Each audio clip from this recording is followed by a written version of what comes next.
Let's try to access secure folder.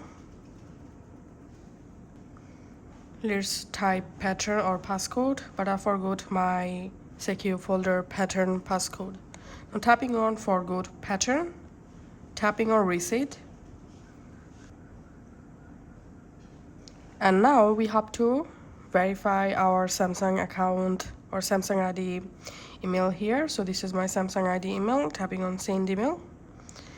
And here I received the verification email.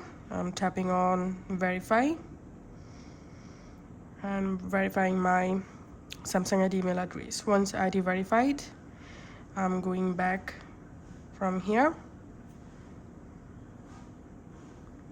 going back to my secure folder once more. Now all you have to need, you directly jump into your secure folder lock and biometric page. Here select any lock type to reset. So in my case I'm selecting pattern.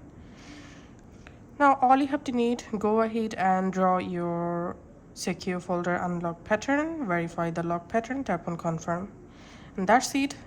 This is how we can actually reset our secure folder pin, password or passcode. Thanks for watching.